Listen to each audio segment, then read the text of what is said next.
But let's just get right into it. With our first speaker, we have Dr. Matt Siderhurst. He's a research biologist with USDA-ARS at the Daniel K. Inouye United States Pacific Basin Agricultural Research Center in Hilo. That is a mouthful. PBARC. He works at PBARC. His primary research focus is understanding insect communication and movement to improve IPM strategies for invasive species and agricultural pests.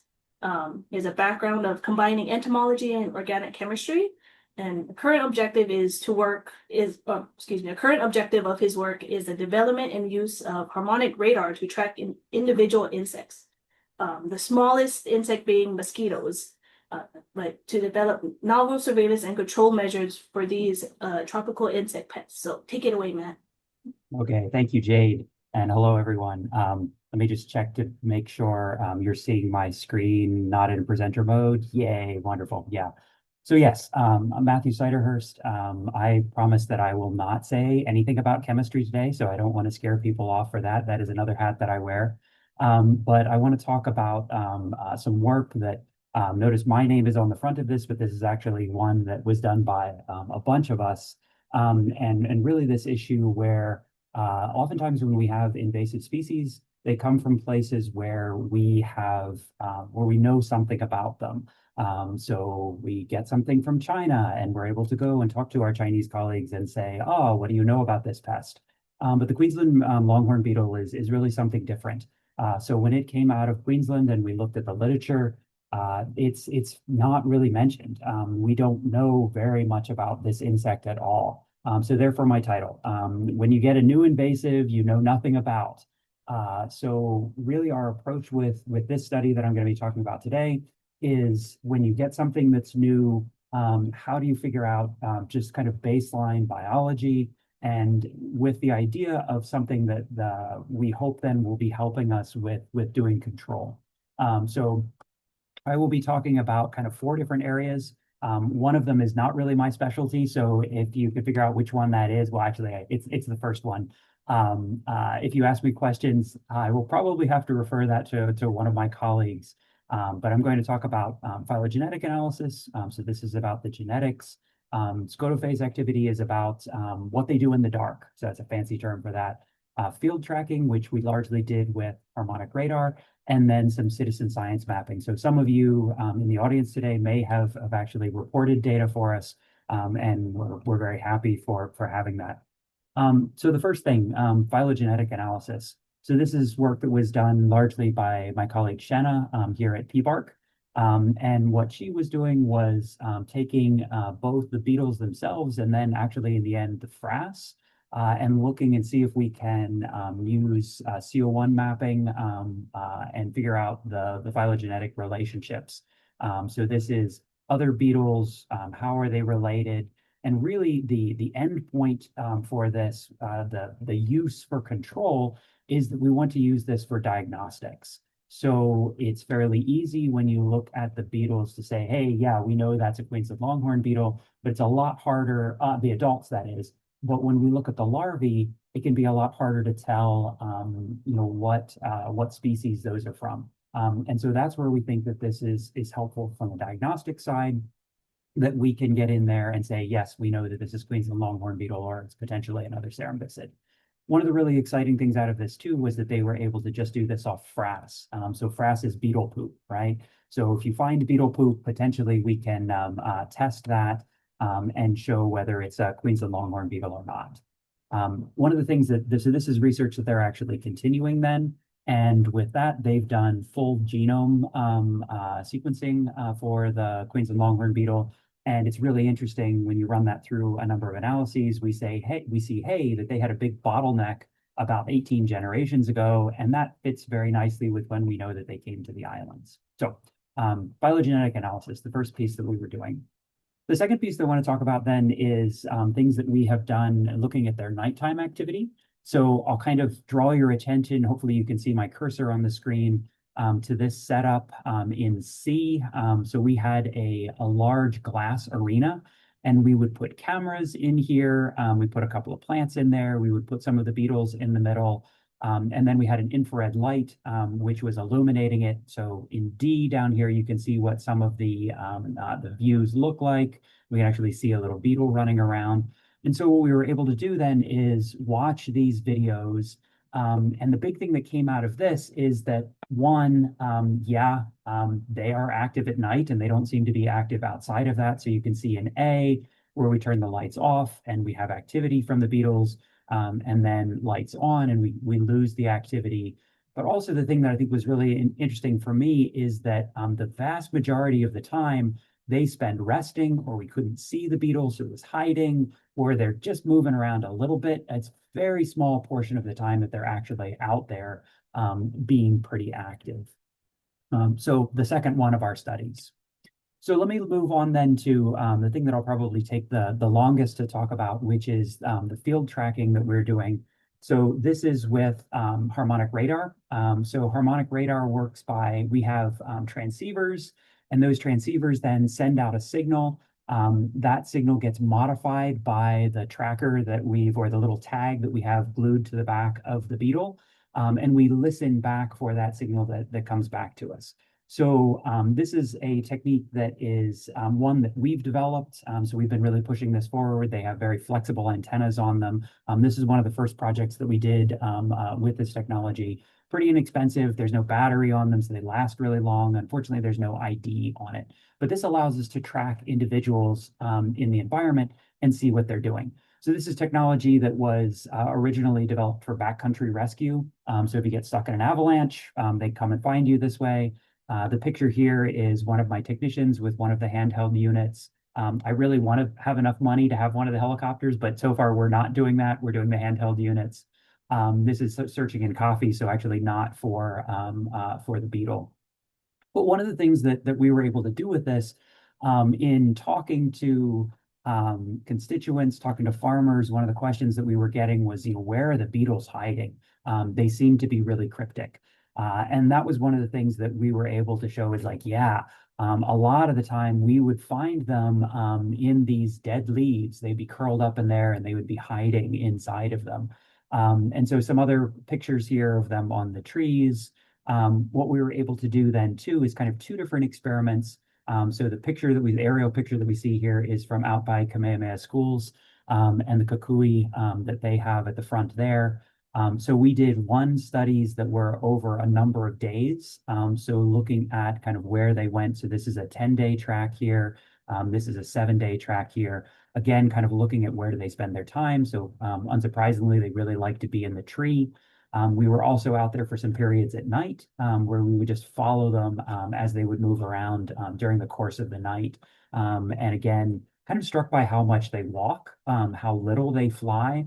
And even in getting up into the trees, how much of that is them crawling and not flying. The last thing that I'll talk about then is the citizen science mapping that we've been doing. So very dependent here on the community to be reporting. We did have a site. Unfortunately, ArcGIS has cut us off. And so we don't have a site at the moment where people can report beetle sightings to us. But let me explain a little bit about what we have here. So this is community members that are reporting where they're finding the beetles. So in 2020, which is when we started this, all of the red spots then are ones from that year. When we move on to 21, it's the red spots indicate again that year. Black ones are from the previous year. So as you move on, what I want to draw your attention to are the red spots here, and we can see that they're moving up the Hamakua coast. They're moving further down here into Puna. As we go along, you can see again further up the Hamakua coast, right through to 25. So there's some things that we got from that.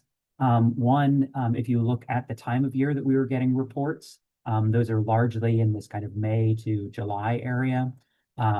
Elevation, the vast majority of these are at low elevation. Now there are some caveats on that because we're getting information from the public, and it might be that there just aren't people living in the areas where the beetles are moving into. But for the most part, it looks like there might be an elevation part to where they're able to survive. So whether that's temperature as well or other factors that are going on to it, but just noting that elevation seems to be a factor. The other thing is this last graphic, which is maybe a little harder to understand, is about, when in each year, what percentage of finds are we finding in the existing range and how much of them are expansion. And generally what we're seeing is about a 25% expansion per year as we're looking at these beetles moving around. So just in conclusion then, the 4 different experiments that I've talked about, and again, we can take questions when others are done. But the idea here was, we really knew nothing about this beetle as it came in. And so we were trying to do as many different kinds of experiments to find out about their biology.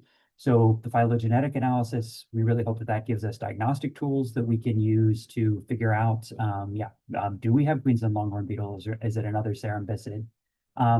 The nighttime activity that we were looking at, we found that mostly sedentary, definitely night active.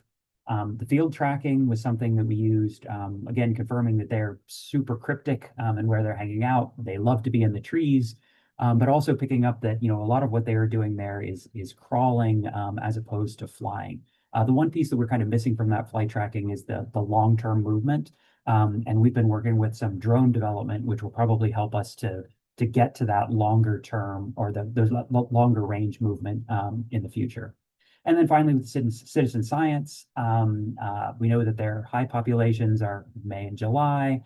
Generally, they're below 500 meters. And at this point, they appear to be expanding along the coast. So with that, thanks to the team that worked on this. So a number of different agencies and a whole bunch of people that were working on it. And if you do have questions, hang on to those. And after we get through the other folks, I would be happy to take some questions. So I will sign off. Cool. And Jade, back to you.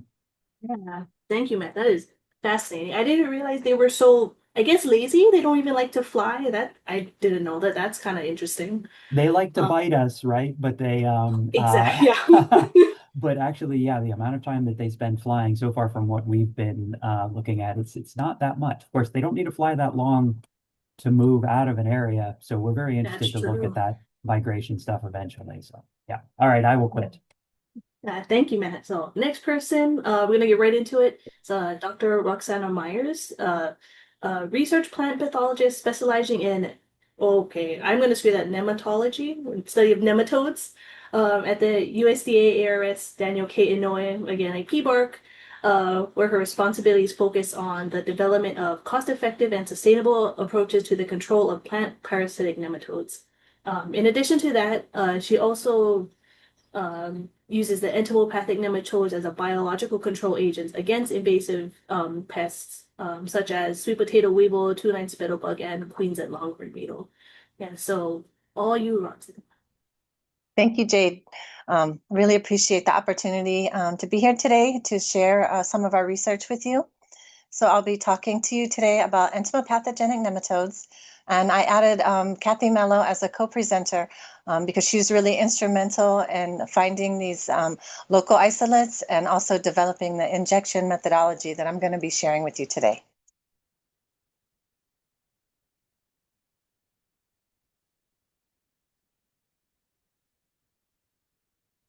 Oh, okay. Sorry about that. So I just want to start out just by sharing what a nematode is. They're one of the most abundant and diverse multicellular animals on Earth. There's over 30,000 described species, and they fill every ecological niche on our planet.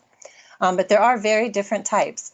Some are just plant parasites that feed on the roots of crop plants. The ones we'll be talking about today are insect parasites. There's animal and human parasites, as well as free living. So insect parasites are microscopic non-segmented roundworms. They attack insect pests only. They have a very broad host range. They're easy to apply. They're safe for humans, animals, and plants. There's no personal protective equipment required, and they're not regulated by the EPA. So how do these nematodes control insect pests? Infective juveniles will seek out an insect host, usually a larvae. They have a symbiotic bacteria that is released. The insect dies and the nematodes begin to develop, and reproduce in the host, and then the next generations of infective juveniles emerge. We followed in the footsteps of Dr. Arnold Hara and Harry Kaya, who originally did a survey for entomopathogenic nematodes in the state. We went to the exact same places, and we were able to uncover this species Heterorhabditis indica on all the main islands. So here's Kathy and her husband, Joey, which some of you may know. He is retired from DLNR. So these nematodes like the coastal areas, so that's where we found them in very sandy soils.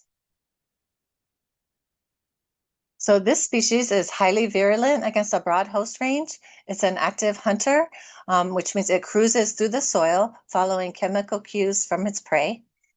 We've tested it on over 40 invasive insect pests, including small hive beetle, banana moth, coffee berry borer, and we're currently working on a project with two-line spittlebug. One of the successes that we've had is using these nematodes to control the sweet potato weevil. We recently completed a NIFA ORI grant with the University of Hawai'i and Auburn University to run field trials with these EPNs. And the nematodes will actually go inside of the tubers and hunt down the larvae. And then the next generation will come out and move on to the next tubers. And in the simulated field trials, we had a 77% reduction in the sweet potato weevil populations. So we thought, how can we use these nematodes to try to control Queensland Longhorn Beetle?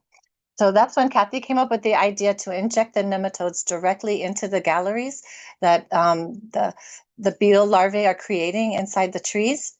And how we do this is by using a disposable plastic syringe with a 1.5-inch needle. We have the nematode solution. We pour it into a container and make sure you stir it very well and agitate the solution before you draw it up into the syringe or transfer containers, because the nematodes do settle.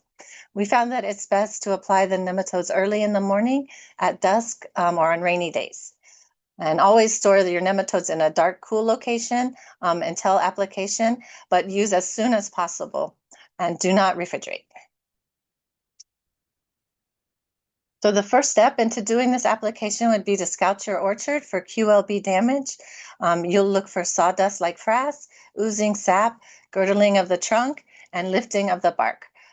If you see the adult emergence holes and nothing else, then that means that the adult beetle has emerged. And if you don't see any other signs, active signs of infestation, then it's too late to treat at that point.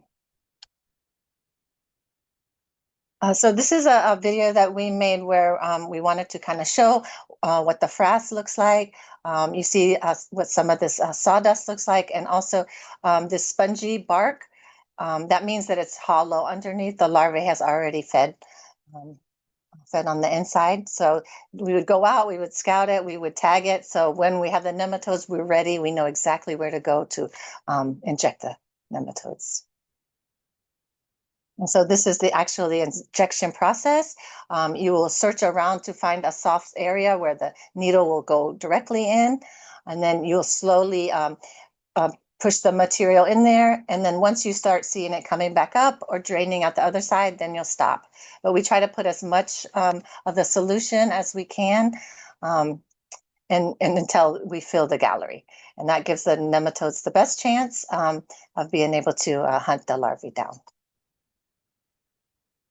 So one of our first field trials we did was at the retired extension agent from CTAR. We went out to her field. She had a really bad infestation on kukui and citrus, and we were very excited after 4 months to go back. After one treatment, we didn't see any signs of the QLB activity, and we did apply it on the most rainiest day of the year, and must have been very good for the nematodes. We were very excited to see that the new growth was coming back. So after that, we started going out to a number of different farmers and teaching them this technique. We've done quite a bit of outreach and online trainings. We've worked with a lot of grower groups, including the Tropical Fruit Growers, Cacao Associations, and the Hawaii Ulu Cooperative. So then we partnered with the Big Island Invasive Species Committee to assist us with the EPN rearing and distribution. And so they're currently providing the EPNs at no cost to growers and community members. One of our bottlenecks is ramping up production of the EPNs, but we are working on that on our end as looking for techniques for mass rearing and optimizing the host insect rearing as well. So if you're interested in getting on the list to get some of these nematodes and do an application, please contact Jade Miyashiro, and she will get those out to you. So we're really grateful for BISC for helping us get these nematodes out to the farmers. I'd just like to thank my nematode team and Tracy Matsumoto, who was very instrumental in getting us to work on this project. And she always believed that this would be an effective method. And her daughter, Kaylee Brower, helped us to make the video. So, and thanks to Stacy Chun, who's done a lot of the outreach events for us. We're very grateful. Let me stop share. Thank you, Roxanne. It's awesome. Those things are so cool. I was actually spending this morning cleaning mealworm cages, which I need to finish right after this. Well, thanks for doing that. We really appreciate it. Of course, no problem. And to Emma for taking the next steps, which she's talking about. Yes, exactly. So yeah, so next person coming, we have Emma Stierhoff. She is the lead ecological research technician for Leconopelina. She graduated from Hilo with her MS in Tropical Conservation Biology and Environmental Science 2024. Since then, she's been leading data collection and maintenance of a Kekaha-based long-term restoration site with the Leconopelina hybrid restoration project. As QLB became a pressing problem in the Kekaha forest, Emma and her team started working with folks from the USDA to implement the nematode control to save important canopy trees in that forest. And I believe they also brought to our attention how QLB has started going after some native plants that we weren't aware of. Go ahead, Emma. Thanks so much, Shade. Aloha kako. Thank you so much for tuning in today. So I will be talking about the effectiveness of this nematode biocontrol that Roxana laid out really nicely for you against the Queensland Longhorn Beetle, based on an experiment we carried out at our Keaukaha site, and then some next steps for this research. So just to give you some background on Leconopelina and how we got into this work, Leconopelina is a hybrid ecosystem restoration project through the University of Hawai'i Hilo. And hybrid ecosystem basically means that along with native plant restoration, we also use non-invasive introduced plants that can complement those native plants.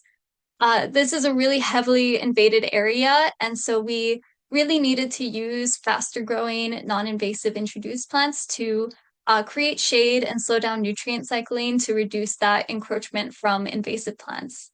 And this project started with outplanting in 2013 at the Keaukaha site. And since then, we have seen reduced encroachment from invasive species. We've also seen greater recruitment of our desired plants, like our outplants, as well as some existing native plants like ohia, llama, and kolea. And this approach can also be used to address variable management needs in Hawaii and the Pacific. Often going back to that historical state is not possible with the amount of invasion that we're dealing with. But these non-invasive introduced plants can be used in tandem with our native plants to still promote native diversity. So we got into QLB because we noticed many of our kukui, especially dying as a result of Queensland Longhorn Beetle. Most of our mature kukui trees at the site are now dead as a result of QLB infestation. And so we really needed to address this. These are important canopy trees for our site. They really help create that nice level of shade to keep the invasive plants out and allow the native plants to reproduce. And so in a need to address this, we started working with USDA to implement the nematode biocontrol in 2024. And we also saw, like Jade mentioned, some possible infection of native species. We've seen what looks like exit holes in Alahe'e and Hawaii Ohe. but these infections haven't been confirmed. It's just a speculation at this point. So in the summer of 2025, last year, we worked with a pipes intern, Lila Shapiro, to do a experiment testing the effectiveness of the injection treatment that Roxana so beautifully laid out for us on kukui and ulu trees at our site. And so we did a health assessment and an infection assessment of all of our trees. So we rated infection level from 0 to 3, with 0 being no active frass, 1 being kind of a moderate or mild infection, 2 being that moderate infection, and then 3 being a really severe infection where over 30% of the tree is exhibiting frass and other symptoms as a result of QLB. And so we assessed the trees, gave them the treatment, and then reassessed them after the treatment. And we found that with kukui, we tested 62 trees that were infected with QLB. And the majority of these trees were either able to completely eliminate QLB or at least reduce their level of infection. And then at the worst, just a small percentage of trees, about a quarter, had no change in infection levels. So they never got worse at the very least. But almost half of the trees were able to completely eliminate infection. These results did vary based on the initial infection level of the tree. So trees that had a lower infection level were more likely to get to that infection level of 0 than, say, trees with an initial infection of 3. It was more variable. A lot of them stayed the same, whereas only about a third got to a completely eliminated infection. And then looking at ulu, we had fewer ulu that were infected at our site. They definitely seem to prefer the kukui. But we tested 11 infected ulu at the site, and the vast majority of these had no sign of infection after treatment. And just a few had a reduction or no change in infection level. So again, no trees got worse after nematode treatment. And again, the results varied slightly based on that initial infection level. So if the initial infection level was 1, 83% of those trees completely eliminated infection, whereas an initial infection level of 2, only about 60% completely eliminated, and the remaining stayed the same or at least improved.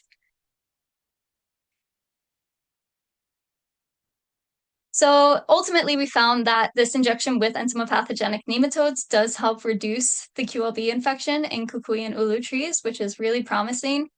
And this effectiveness does depend on the initial infection of the tree. So this really highlights that need for surveying and early detection. The earlier you can catch QLB in your tree, the more effective this treatment is going to be. And many of these trees did require multiple injection treatments to eliminate QLB. So knowing now that this injection works, and it works pretty well, there are still some limitations to implementing this. One being nematode availability, just increasing nematode production. BISC is doing a lot of work on this and making them available to community members, which is really amazing, but it takes time and a lot of time really just to rear them. It's not a super high cost thing, but it takes time to rear them in captivity. And so Roxana and her crew are working on improving rearing methods and looking at mass rearing methods to make them more available. And then another big thing is the time intensiveness of this treatment, especially if you do need to apply it more than once to a tree. This injection method does take a good amount of time. You need to, find the pukas in the tree and inject it into there. So that can be a limiting factor when you have, hundreds of trees in a cacao orchard. It's not necessarily doable. And then we're also working on understanding the best conditions and methods for treatment. Roxana mentioned it's best to do on rainy days or at dawn or dusk. But if we can figure out, is it better to do it at dusk when the weather's getting cooler? Or is it better to do it at dawn as the day is starting? Really figure out when we can apply these to maximize the effectiveness. And also understanding the QLB life cycle, like Matt mentioned, we really don't know much about this beetle, and he and his crew have found out a lot about the adult life cycle, which is really awesome. But we still don't know a lot about what they're doing in the tree, how long they're an egg, how long they're a larva, how long they pupate. So it would be really helpful to understand all of these things to know what time of year we need to look for these signs and when we should be treating. So the future research that we are going to focus on is determining other possible methods of nematode application that might be more effective and or faster. So we'll be testing this injection method alongside a method with a nematode-soaked sponge that kind of gives the nematodes more moisture going into the tree so that they might survive longer on their way to find a host. And we'll also try an inoculated cadaver, which is that larva that has the nematodes breeding inside of it before they emerge. And so we can put that in the tree and see if, having these really fresh nematodes emerging from the cadaver going into the tree can be effective. And these methods have been tested with other nematode biocontrols and found to be highly effective. So we think it's worth seeing if they work here. So the scope of this research is kind of over the next year. We're looking to carry it out. So we'll be testing treatments on these different treatment methods on kukui, ulu, cacao, avocado, lilikoi, and citrus, and maybe durian as well. We'll be working in partnership with the folks at USDA at the germplasm by Panaeva. And as we carry this out, we're hoping by January of 2027, we can, compile our findings and report those out to determine the best practice for this application. And then in the remaining months of the next year, from February to May of 2027, offer workshops on these updated nematode application methods and support growers in treating their trees. To make this as accessible as possible, we want people using these nematodes that BISC is providing. And you can all help with this. This project is possible because community members like you reached out to legislators and said, this is an issue for me. This is something I care about that needs to be addressed. And you can continue to do that, continue reaching out to your legislators and encourage them to allocate resources towards research and management, because that's what allows us to continue doing this work and understand this pest and how to mitigate it. So mahalo nui to everyone who has supported this work. We have a whole nematode hui of people from USDA, BISC, US Forest Service, and Hilo working on this. It really takes a village to make this happen. So mahalo to everyone who's collaborating on this. And mahalo to our nematode partners. Here they are wiggling under the microscope. And feel free to reach out if you have any questions or are interested in learning more. Yeah, thank you, Emma. That was awesome.